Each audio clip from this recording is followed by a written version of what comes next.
HP has offered a late-in-the-year surprise with the Omen, a new gaming laptop that might be the most inventive PC design to come from that company in years. The Omen arrives at the tail end of what might be the most exciting year in recent history for PC gaming, with a flood of new hardware and components offering great experiences for almost any budget, from the $550 Alienware Alpha to the $5,000 Origin PC Millennium. The most notable physical characteristic is the tapered edges. Both the left and right sides narrow to a point, creating a floating effect for the body beneath it, and giving the body the illusion of being even thinner than it is. In reality, at 4.7 pounds and 20 millimeters thick, it's thinner and lighter than the Y50, but not by much. Those tapered edges leave no space for USB or other ports and connections, so any plugs are relegated to the rear edge, a setup that's not unique, but definitely uncommon. The main fan vents are also along that rear edge, which means you won't fall into the old trap of having a hot side vent blowing directly on your hand when using a mouse. The touchpad is wider than on a normal laptop of this size, one might even describe it as letterboxed. It's a design HP used on a couple of higher-end Envy laptops previously, although this version doesn't have specialized Windows 8 gesture control zones at the far ends that those models featured. The clickpad-style touchpad works well enough, and the extra surface area is nice to have, but for gaming, you're much more likely to be using a mouse or gamepad. Any gaming laptop lives or dies by its display. The 15.6-inch one here has a native resolution of 1,920 x 1,080, still the universal standard, although some laptops gaming and otherwise are creeping past that, all the way up to 4K territory. The screen here is bright and clear, with a responsive touch surface, but it's also very, very glossy. So much so that we often had to adjust the angle or position to cut down on screen glare. The 1080p screen option in the Lenovo Y50 does not look as nice, being comparatively dim and washed out, but the 4K variant of the Y50 looks as good or better. If you're not interested in 4K, and plan to play at 1,920 x 1,080 on the laptop's built-in display, as opposed to outputting the signal to a TV or monitor, I'd pick the Omen over the Y50. Connections, performance, and battery.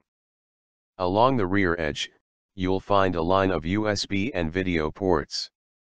That's a setup that will appeal to some but not to others, depending on how often you need to see and access those ports. It could especially be a problem if your laptop needs to fit tightly up against a wall. If you want Ethernet access, you'll have to use the included USB adapter, but that still leaves you 3 for a mouse and other accessories. Our high-end configuration still can't compete with the most decked-out gaming laptops you can get from Alienware, Origin PC, MSI, and others, but in the growing category of mid-range, mid-size gaming laptops, it's a strong performer in both applications and gaming.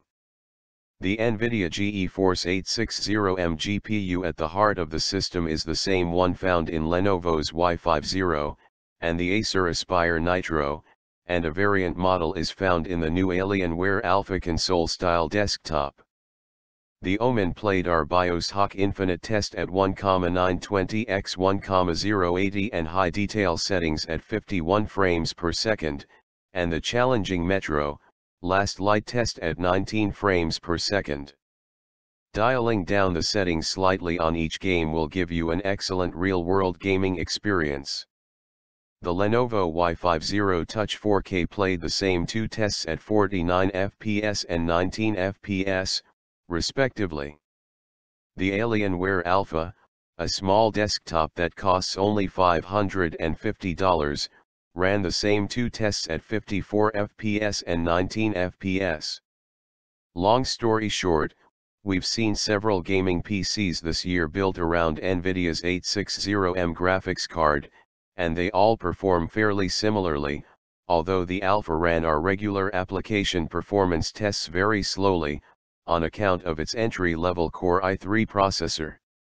To see what a truly high-end gaming PC can do, look at the updated Origin PC Omen Y50 we recently tested, with a bleeding-edge NVIDIA GeForce GTX 980mm graphics card, the current top of the line. In Bioshock Infinite, that system ran at 111 frames per second, and in Metro, 44 frames per second. Despite the 860M used in the Omen being far from the fastest GPU on the market, I was able to find a good balance between detail settings and playability in new high-end games from Far Cry 4 to Shadow of Mordor, the latter running anecdotally at 38 frames per second at high settings, and 49 frames per second on medium settings, both at 1080p resolution. In terms of battery life, shoppers expect a bit more of gaming laptops today than they used to when hulking desktop replacement laptops ran for less than 90 minutes on a charge.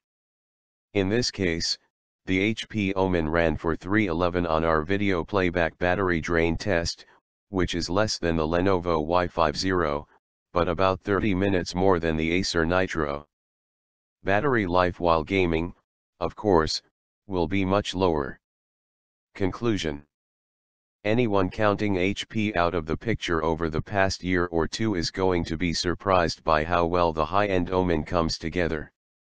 It's especially gratifying to see a decent gaming machine come from HP after the company failed to capitalize on buying the well-liked Voodoo PC gaming company back in 2006. To be a true go-to machine for gaming enthusiasts, I'd like to see configuration options for different displays and graphics cards. But with a few thoughtful upgrades from the $1,499 base price, such as a larger SSD, the Omen is a strong first appearance by what will hopefully be an ongoing brand.